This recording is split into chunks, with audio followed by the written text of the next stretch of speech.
Right now in DC News Now at 4, it's a beautiful day today, but don't be fooled. Meteorologist Damon Matson is tracking when the weekend could turn soggy. The Montgomery County mother accused of murdering her 2 children, now missing since 2014, back in a Montgomery County courtroom today, why Katherine Hoggle's trial date could be delayed. We are days away from primary election day here in Virginia. Coming up, I'm telling you why tens of thousands have had their voting rights restored. Also, school may not be back in session just yet, but the pressure some students feel is already building. As we're getting near to school starting, I think now is a great time to start having conversations, asking your child, how do you feel about going to this new school? What can we do to help you feel more prepared? The advice from a mental health expert about the warning signs parents should watch out for. You're watching the station covering all of the DMV. This is DC News Now. Thank you for joining us for DC News Now at 4. I'm Mark Hall. It is a beautiful day outside, a picture-perfect way to wrap up the month. We're taking a live look right now outside at the Bay Bridge, where plenty of people are already heading out of town to kick off the weekend on this last day of July. Let's head over to meteorologist Damon Matson with a first look at our forecast. Damon, the new month begins this weekend. How will the weekend look weather-wise? I hope we can at least deliver for all those folks heading to the water there, Mark. Yeah, it's definitely going to be a beautiful start to the weekend for sure, the way things have been trending today. So all those folks heading toward the beach, the bay, maybe out to a lake or two, won't be disappointed. Yeah, we've had some clouds here and there, but those really have been more broken up, and they're also of the thin variety. So lots of sunshine has been filtering through, and some of us have had a fairly sunny sky throughout, and that has helped to boost up our temperatures a little bit more than the last couple of days. We're not that warm at 85 in DC, warm enough, but we're not quite approaching 90 like what we have in Manassas. It's also up to 88 in Waldorf, 87 in Martinsburg. So a few more of us got into the upper 80s, right around 90 today, which did not happen the last couple of days. And as the rest of the afternoon carries on, we'll keep those seasonably warm temperatures in place, but as we head into the overnight hours, cloud cover starts to return pretty quickly, and that's going to keep our temperatures on the warmer side heading into the weekend. And that cloud cover, it keeps on increasing as we head into the day on Saturday. So does that mean we're about to see our next round of rain and storms tomorrow, or will that wet weather hold off for a little while until we get into the back half of the weekend? Well, a full look at your forecast coming up here in just a bit. All right, Damon, thank you. New video shows the frightening moments an armed robbery unfolded at the Shaw Skate Park in Northwest D.C. And take a look at your screen. Police releasing this surveillance video of the suspect. They say that an armed man approached 3 young men Wednesday night, pointed a gun at them, and demanded money. Investigators say that the suspect stole $20 before leaving in a gray Lexus sedan. No one was hurt, but skaters say the incident has left the close-knit community on edge. We don't know who that person was, though. We don't know who that person was. It was definitely an older gentleman, not part of the skate community or nothing like that. Well, the suspect was last seen wearing a black Orioles number 8 jersey and a black rimmed hat. Anyone with information is asked to contact D.C. Police or text the department's tip line. A reward of up to $10,000 is available for information leading to an arrest and conviction. In Maryland, there are new developments in the Katherine Hoggle double murder case. The Montgomery County mom accused of murdering her 2 young children, missing since 2014, was back in court today. Her defense says that she's not criminally responsible for their deaths, that she was finally found competent to stand trial last year. Now set to get underway later this fall. DC News Now's Randy Bass has the very latest details from the courtroom today. Randy, good afternoon. Yeah, good afternoon, Mark. Both prosecutors and Katherine Hoggle's defense attorneys got pretty heated in court today as that trial date nears later this fall, 2 months out from this long-awaited double murder trial. The defense's move earlier this month for her to plead not criminally responsible. That's Maryland's version of an insanity defense. It could delay that mid-October trial date again, more than 12 years since Sarah and Jacob Hoggle went missing in September of 2014. Montgomery County State's Attorney John McCarthy said in court this late move to change switch to a not criminally responsible plea could jeopardize preps for this trial and delay the administration of justice, saying this new plea came more than 7 months past the 15-day deadline to enter a new plea for her when new defense attorneys from the public defender's office took over the case. Her defense calling that the most disingenuous argument she's ever heard from the state's attorney's office, saying they're doing their jobs to represent her, adding Hoggle has undergone 21 mental health evaluations during the time she's been committed to state facilities, and the defense says they've consulted their own mental health experts. Prosecutors say they haven't received any recent copies of reports about her mental state, and they want doctors who've evaluated her to be named and to testify. Her defense says they've requested those records from the State Psychiatric Center at Clifton T. Perkins. And the judge ultimately decided the parties weren't entirely ready for a hearing on this new plea today without all of that relevant information, and they're still hoping to hold on to that October trial date despite these changes, calling everyone back to court for another hearing on this next Thursday at 9:30 a.m. Mark? All right, Randy, will you also learn more about some of the evidence and discovery that could come up at trial? Can you tell us more about that? Yeah, Mark, prosecutors have had almost 12 years now to build this case, and a lot of evidence and discovery has come out in that time. Today, the defense telling us just how much discovery they've received in this case. Hoggle's team says there have been 15,000 pages of discovery, a hard drive from a computer believed to belong to her, at least one 911 call that came from the children's father, Troy Turner, and Katherine Hoggle's 3 interviews with police over the years, including her first interview with police back in 2014. Her defense says that interview was almost 9 hours long. That trial, again, still set for later this year in October. In Rockville, I'm Randy Bass, DC News Now.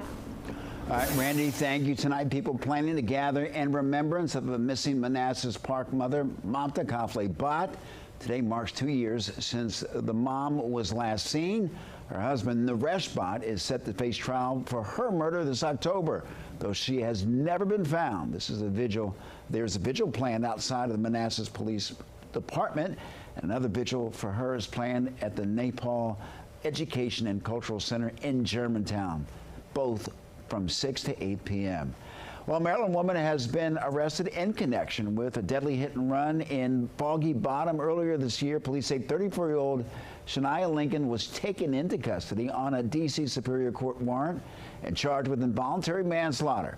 Investigators say that Lincoln made an illegal left turn from a travel lane in April, striking and killing 61-year-old Dawn Sacone, and as she crossed them and marked crosswalk before driving away from the scene. Primary election day is just days away in Virginia. When someone is convicted of a felony, they can lose their freedom, their job, and in Virginia, their right to vote. Well, the bigger question is, who decides when that last punishment ends? Well, today, Governor Abigail Spanberger announced more than 66,000 Virginians have had their voting rights restored in just 6 months, a dramatic shift from what we've seen in recent years. DC News Now's Haley Milan live in Arlington County, where voters are already casting ballots ahead of Election Day. Haley, what changed? Well, Mark, there's no change to a law here. What changed is just how a new governor is using her authority as the executive in Virginia. Now, in Virginia, the governor has the authority to restore the voting rights of a person who has served their sentence for a felony conviction, but the rates of restoration slowed dramatically under the previous governor administration. That is Governor Glenn Youngkin. Now, today's announcement, the timing just days before the primary election day in the Commonwealth, it brings the total under the Spanberger administration to more than 66,000 restorations in just 6 months. Now, by comparison, during his 4 years in office, former Governor Glenn Youngkin restored fewer than 10,000 voting rights after moving to individual case reviews. Now, a political science professor from Randolph-Macon College tells me that the announcement is less about a new policy and more about returning to the approach that the Commonwealth used before the Youngkin administration. This is not actually a new thing. It's more of a return to the way things were before Governor Glenn Youngkin was in office. That is Dr. Martha Randolph-Macon, and he notes for me that this isn't a partisan issue. Historically in Virginia, the review process that Spanberger uses was actually put into motion by former Governor Bob McDonnell, a Republican here. Now, coming up at 5, I'm going to introduce you to one person who had his voting rights restored, and he is sending a serious message about what it means to him. For now, live in Arlington, I'm Haley Milon, DC News Now. Haley, thank you. And for more on the Virginia primary election, including the last day for early voting and where to vote, you can head to our website, dcnewsnow.com, and just search Virginia election. Well, D.C. residents continue to face high power bills, and one of the places that they're hoping can help bring relief is D.C.'s Public Service Commission. DC News Now's Tosin Fakile talked to a commissioner on that government agency about people's concerns and what they plan to do to help. Talked to Commissioner Ted Trabue, and he says the commission is working to bring down those high energy costs for people in the city, but he's also reminding people that DC imports electricity from several states. Some of those states are far away, and he also says data centers are playing a role. More about that in just a few minutes, but first, electricity prices jumped 23% year over year in DC. That is according to an online report using data from U.S. Energy Information Administration. Average U.S. electricity prices rose by 5.3% nationwide in May 2026 compared to May last year. That's also according to U.S. EIA. The Public Service Commissioner says it's not all bad news for the city's cost. Trabue says D.C. rates is in the lower half of the cost for deregulated states, paying about 24 cents per kilowatt per hour. But he adds there are concerns about something now in play affecting cities they import electricity from that he says is significantly adding to rising rates. We are in a crisis, I will be very honest with you, in terms of the data centers that have come online, not here in the District of Columbia, but in the states from which we import our electricity. So we are competing with those data centers to draw electricity. Trabue says he understands the pain people are feeling with these costs and adds they are working to bring the rates down. We are working. We've had an affordability hearing earlier this year. We are really working to look at solutions to bring those rates back down and bring them, hopefully back into a line, with where they were about 3 years ago. Retail electricity rates have increased faster than the rate of inflation since 2022. That is according to the U.S. Energy Information Administration. In Northwest D.C., I'm Tosin Fakile, DC News Now. Our thanks to Tosin. A new effort to bring young people and police together in D.C. through music, activities, and community connections.